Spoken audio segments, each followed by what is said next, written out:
made this, and I made this. They're both dreadlocks, but this one is objectively better than the other one. This one's just a fricking mess. On one hand, I tend to get really depressed, unmotivated, anxious. My whole brain is fricked around when there's nobody around for me, and it feels like nobody's there because I myself am someone who just thrives off of human contact, specifically going out on the town and trying to get locally famous. I just like to be well known where I am. I like people to look at me. I like to have a reason to wear a funny outfit and just go out and do wacky things. I like to go out to places and just appear sketchy so then people will look at me and stuff. And you can't do any of the things, any of the city things that bring me joy when there's no other people around. So it honestly really messed with me because I couldn't really go anywhere. And the only people on the street that I could talk to were freaking homeless and whatnot. And that's no matter for me, right? I think anybody can have quite the story to tell. Doesn't really matter where they come from, really. And I do like to hear the stories of people who come from wacky backgrounds and whatnot, but I like to be around people who are going to elevate me in my situation, make it so that I get a little extra places. I don't like to be around people with big problems anymore. That was kind of a high school thing for me. I was friends with mentally ill people all through then.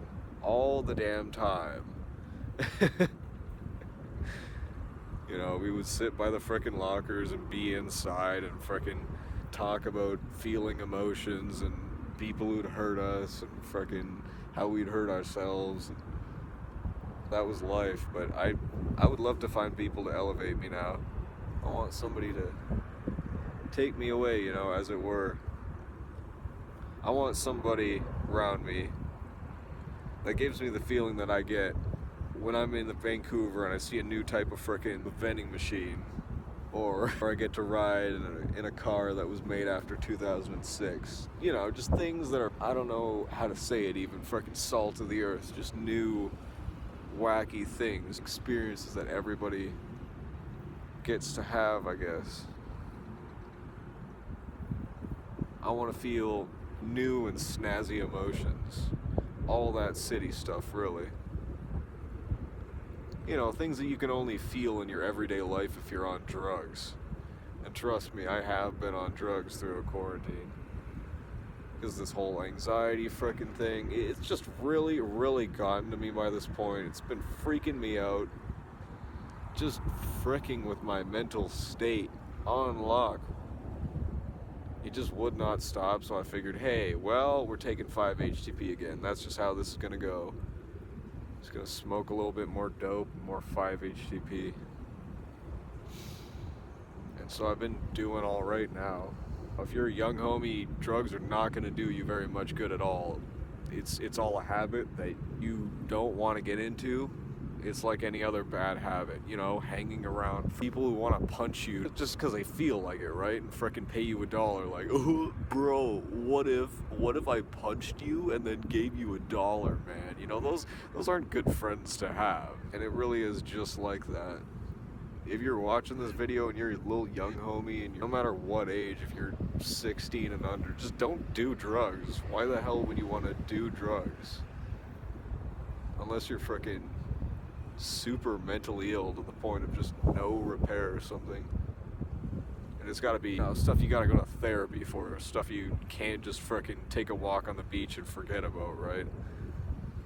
Things that even after you have tried, gone out and frickin' done all the things that you love to do and that'll frickin' get you up, and it still don't work,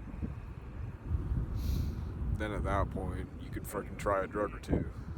You really, really have to.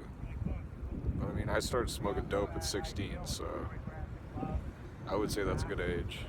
I never made it a complete habit or anything. I didn't even know how to use a lighter, really.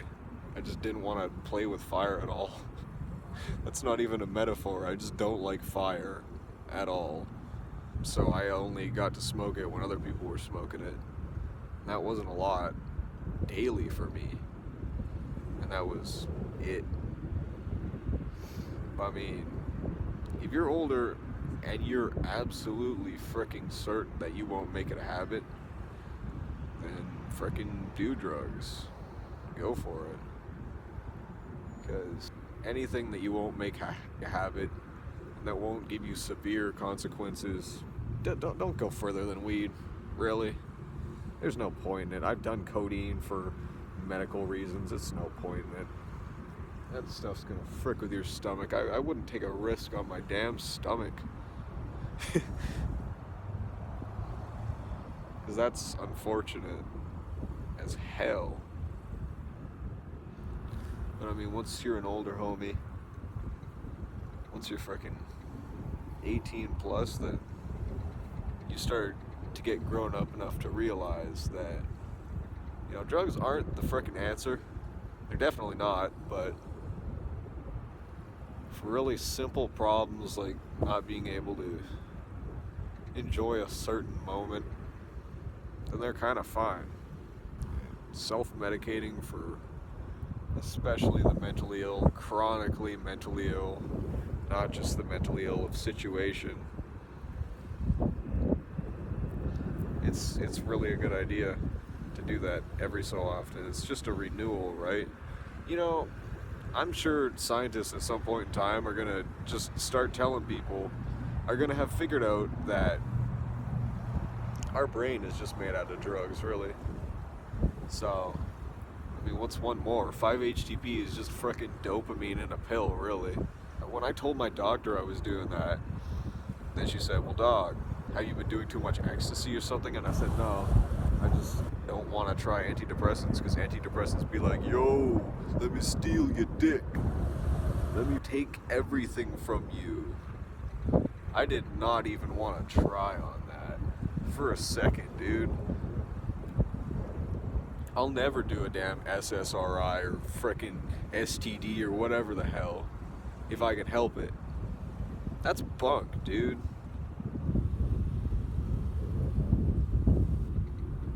I bet my comb feels so lonely right now. It's just not getting used. My dog, I'm sitting here in your damn leg warmer. That we're having to go through in North America. Too much frickin' suburban mom stuff, but there's a reason that's there, right? There's a reason that people are like that, the Karen stereotype.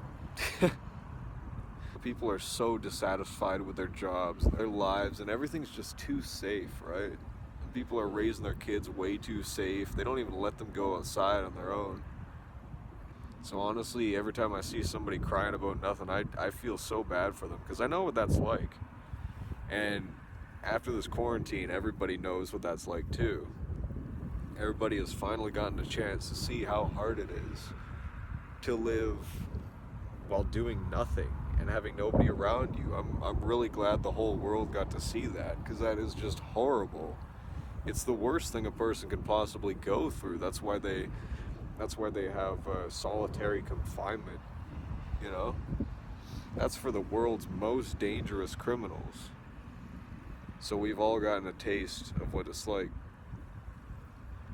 to be treated as just a disgusting person, an outcast, right? That's how we all feel. If you got any inclination of mental illness, then that's it. But right now, since the protest, I've just been having an awesome time. I've been dressing up. I've been wearing women's clothing in public, like I always do when I'm frickin' happy. You know, I had nothing to do yesterday. I had nowhere to go. I wasn't doing anything.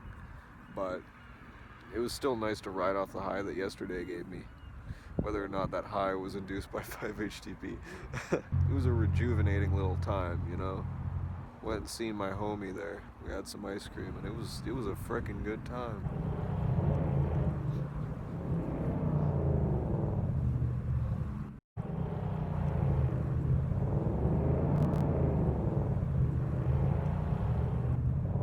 This would be kind of calming if it didn't hurt so much. Eyes out.